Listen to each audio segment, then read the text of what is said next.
Bismillahirrahmanirrahim. Assalamualaikum warahmatullahi wabarakatuh. Alhamdulillahirabbil alamin. Wassalatu wassalamu ala asrofil anbiya'i wal mursalin wa ala alihi wa ashabihi ajma'in amma ba'd. Alhamdulillah, pada kesempatan hari ini saya Muhammad Haikal Al-Farabi dengan NIM 192131006. Pada kali ini berkesempatan untuk memaparkan tugas yang diberikan untuk memenuhi UAS mata kuliah Qawaid Fiqh Jinayah dengan kelas Hukum Pidana Islam 4A, Fakultas Syariah. Pada kali ini, yang pertama yaitu saya akan memaparkan atau menjelaskan tentang 5 kaidah asasi. Yang mana yang pertama yaitu al-umuru bimaqasidiha, yang mana segala perkara atau segala hal itu tergantung kepada niat awalnya. Kaidah yang kedua yaitu al-yakinu la yuzallu bisyak, yang mana keyakinan tidak akan hilang dengan keraguan. Dan yang ketiga yaitu al-masyaqqahu tajlibut taysir, yang mana kesulitan itu justru akan mendatangkan kemudahan. Yang keempat yaitu ad-dararu yuzalu, kemadharatan harus segera dihilangkan. Dan kaidah yang kelima yaitu al-ada muhakkamah, adat atau kebiasaan itu dijadikan pertimbangan dalam menetapkan atau menerapkan hukuman. Pada kali ini analisis penerapan kaidah dalam KUHP, saya mengambil kaidah yang ad-dararu yuzalu, yang mana kemudaratan harus segera dihilangkan. Pengertian dari madarat sendiri itu ialah madarat itu segala hal atau segala perkara yang dapat menimbulkan sesuatu yang membahayakan, baik untuk diri sendiri maupun orang lain, meliputi kesehatan, lingkungan, bahkan nyawa. Allah SWT berfirman dalam surat Al-Baqarah ayat 195. A'udzubillahi minasyaitonirrajim. Bismillahirrahmanirrahim. Wa anfiqu fi sabilillahi wa la tulqu bi aydikum ila tahlukati wa ahsinu innallaha yuhibbul muhsinin. Yang artinya, dan infakkanlah hartamu di jalan Allah, dan janganlah kamu jatuhkan dirimu sendiri ke dalam kebinasaan dengan tangan sendiri, dan berbuat baiklah. Sungguh Allah menyukai orang-orang yang berbuat baik. Di sini Allah menekankan kepada kita semua yang mana kita diharuskan melakukan segala hal yang baik.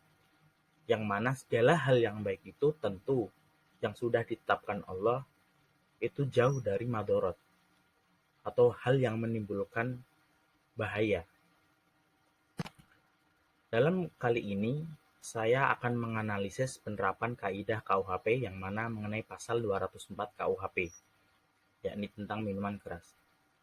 Pasal 204 KUHP ayat 1 berbunyi, barang siapa yang menjual, menyerahkan, menawarkan atau membagi-bagikan barang yang diketahuinya membahayakan nyawa atau kesehatan orang, sedangkan sifat bahayanya itu tidak diberitahukan, maka diancam dengan pidana paling lama yaitu 15 tahun.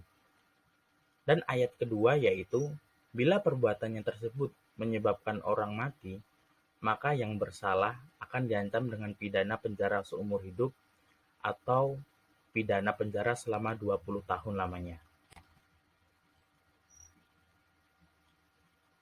Hal ini mengenai tentang miras yaitu upaya menghilangkan kemadharatan, yang mana Presiden kita Bapak Jokowi telah menggaungkan, yang mana tercantum dalam Perpres nomor 49 tahun 2021 tentang perubahan atas Perpres nomor 10 tahun 2021 terkait bidang usaha penanaman modal dalam rangka pembatasan pelaksanaan penanaman modal serta pengandalian dan pengawasan minuman yang beralkohol, dan perlu dilakukan perubahan Perpres nomor 10 tahun 2021 tentang bidang usaha penanaman modal. Perpres Nomor 19 Tahun 2021, yakni menambahkan ketentuan baru dalam Pasal 2 yang menghapuskan invest miras mengandung alkohol, minuman mengandung alkohol anggur, dan minuman mengandung malt. Dan yang perlu ditekankan dalam hal ini yaitu dalam Perpres tadi tentu kebijakan itu merupakan angin segar bagi untuk negeri ini, karena langkah yang dilakukan oleh Presiden Jokowi tentu itu upaya untuk menghilangkan kemadorotan. Akan tetapi ada ketidaksesuaian KUHP dengan kaidah hukum pidana Islam, yang mana pada pasal 300 ayat 1 di situ dikatakan bahwa pihak yang sengaja menjual atau memberikan minuman memabukkan kepada orang yang telah kelihatan mabuk, sengaja membuat mabuk orang di bawah 16 tahun dan memaksa konsumsi miras, diancam pidana penjara paling lama 6 tahun. Dalam KUHP ini jelas kenapa di situ diterangkan bahwa mabuk orang di bawah umur 16 tahun. Padahal tentu baik siapapun yang mengonsumsi miras itu, dia telah melanggar kaidah-kaidah hukum Islam. Karena jelas, khamr yang telah ditentukan oleh Allah itu merupakan hal yang dilarang atau diharamkan. Sementara itu pasal 300 ayat 2 disebutkan, jika perbuatan tersebut mengakibatkan luka-luka berat, pidana penjara diperberat menjadi 7 tahun. Pidana akan ditambah jika perbuatan tersebut mengakibatkan kematian. Ancaman pidana penjara paling lama menjadi 9 tahun. Di dalam KUHP tersebut juga menjadi pertanyaan lagi, kenapa usia 16 tahun? Dan juga ketika miras sudah tahu dapat mengancam nyawa seseorang hingga menyebabkan nyawa yang hilang atau kematian, kenapa hal tersebut justru berupa penjara, padahal tersebut juga bertentangan dengan kaidah yang mana kemadharatan harus dihilangkan. Padahal justru ketika sudah tahu miras itu mengandung madharat yang sangat besar, harusnya itu memang harus dihilangkan, bukan hanya memberi batasan dengan anak sekian, dan jika terjadi efek samping sekian, nanti justru menjadikan hal tersebut yang justru madharat itu harus segera diberantas. Tidak hanya ketika baik ke pedagang miras atau apapun atau pengonsum, seharusnya itu juga diberantas sampai ke akar, yang mana juga meliputi perusahaan atau produsen miras itu sendiri.